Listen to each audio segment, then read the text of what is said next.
好，宠粉的一太又来了。几天没见，超越妹妹又出糗了。大家还记得前2天的贵妃醉酒吗？杨超越被拍到喝醉酒，而且是喝得酩酊大醉的那种，无法独立行走，被一众好友架着走出酒店。此时不省人事的杨超越带着哭腔，嘴里先后蹦出几个名词儿：妈妈、爸爸，画面很滑稽。但那一声爸妈真的莫名戳中一太泪点啊！其实在杨超越身上，类似于这样的搞笑热搜已经不知道出现了多少次。2年前在创造营时，当时亚米问他早上干嘛去了，他回答说：我早上出去打工干活去了，我干嘛？今年9月，某主持人在专访中调侃他说：我还以为你一早就买房了。杨超越吓了一跳，睁大了眼睛反问：你以为我挣多少啊？你不会以为我已经挣了1个亿吧？真实且豪放，杨超越本人没跑了。以他印象中，他好像一直都是这样，会跳舞的他选择数拍子，但依旧慢了队伍成员几个拍。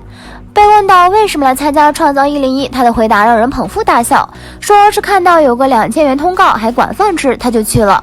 更容易遭人妒忌的是，与其他穷尽办法一心出道的选手不同，杨超越丝毫没有即将进入娱乐圈的模样。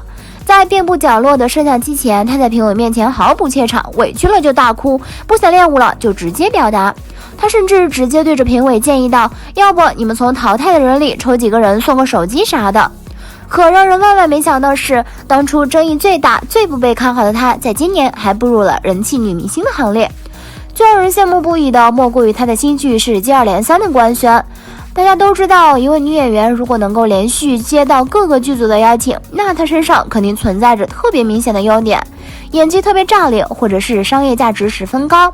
杨超越的演技并不算差，但是距离炸裂式演技还是存在不小的差距。因此，真正让杨超越能够收到那么多剧组邀请的原因，归根结底在于杨超越的商业价值。说到这儿，相信大家都很好奇，专业明显不过关的杨超越，商业价值到底高在哪儿？今天以太就来和大家好好唠一唠。都说综艺是最能检验明星性格的平台，有人可以凭借综艺成功洗白，也有人因为综艺跌落神坛，而杨超越两者皆有。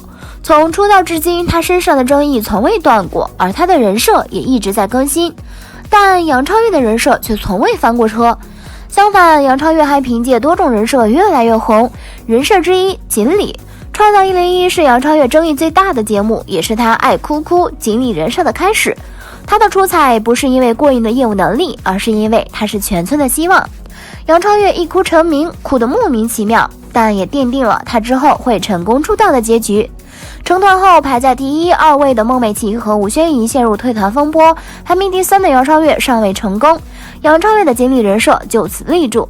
转发这个杨超越不努力也能排第3，这个梗相信大家都有玩过。类似事件还有很多，只能说杨超越的运气真好。杨超越人设之2，事业心。在杨超越成功出道后，她的赚钱之路正式开启，事业高于爱情的人设也一步步铺开。前段时间刚刚结束的《心动的信号》，戚薇催杨超越赶紧谈恋爱时，杨超越说了一句：我一点都不想谈恋爱，我只想挣钱。而这个时候，节目组还在杨超越的旁边打上了思路清奇的字幕，这是不理解杨超越不恋爱的想法吗？但显然这样的态度才是一个爱豆最该端正的态度，不恋爱，一心搞事业。杨超越现在算是处于事业上升期，有人气有粉丝，但是还缺少在娱乐圈站稳脚跟的作品，所以她最需要做的就是不断工作，不让自己停下来。等有了真正被承认的作品的时候，她才真的可以喘口气。而这个阶段怎么可以恋爱呢？显然杨超越就非常清楚，这可不是思路清奇，其实是杨超越思路清晰。之前参加节目，杨超越还特别认真地表示，恋爱什么时候都可以谈，但好工作是真的不好找。这个话以太这个打工人无比认同。杨超越人设之3，真性情。杨超越的锦鲤人设、事业心人设是正面的，但是她的真性情人设是2极分化很严重的。喜欢杨超越的人认为杨超越真实有趣，讨厌杨超越的人认为杨超越没情商做作。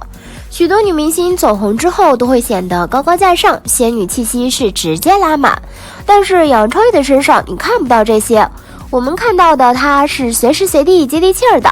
比如火箭少女解散那天，杨超越的那一句我每天都好焦虑啊，戳中了多少正在看视频的打工人心声。不可否认，他总能用最接地气的话语打动人心，甚至能从他说的话里找到共情点。你以为他在说自己，但说的其实也是我们。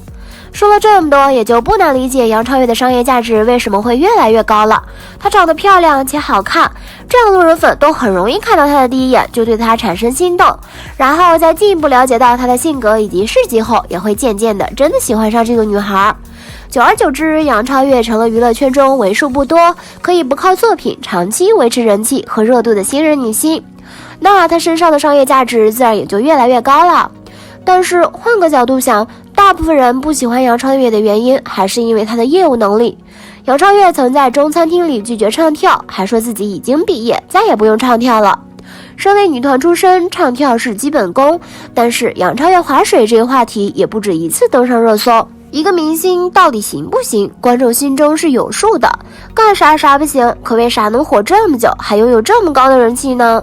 之前看到网上有人说杨超越是娱乐圈女星里红的最特殊的一个，在一个以实力为主的选秀节目高位出道，粉丝群体以男粉居多。也许杨超越打开了娱乐圈一个新的消费群体大门，在广大女粉追逐各路爱豆时，也有那么一批男粉开始追起了自己的偶像，被追的那个人就是杨超越。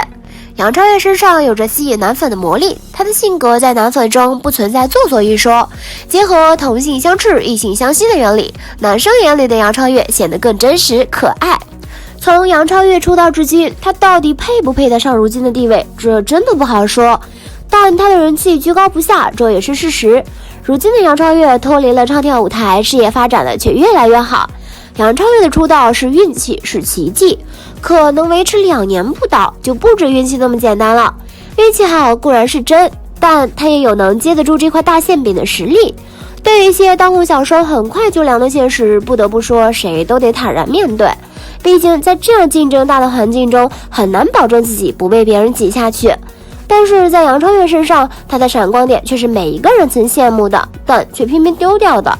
小白出道被众人宠爱，转型做电视剧电影又备受好评，他用不出众的水平获得了出彩的称赞，他的成功打了娱乐圈无数个看似努力的人的脸。我想这也是杨超越火的原因吧，说不定几年后杨超越真的也能成为杨老板呢，求杨老板挖人啊。好啦，今天的视频呢就分享到这里啦。如果喜欢四姨太的视频，就请多多订阅和关注，四姨太每天都会更新精彩娱乐资讯哦。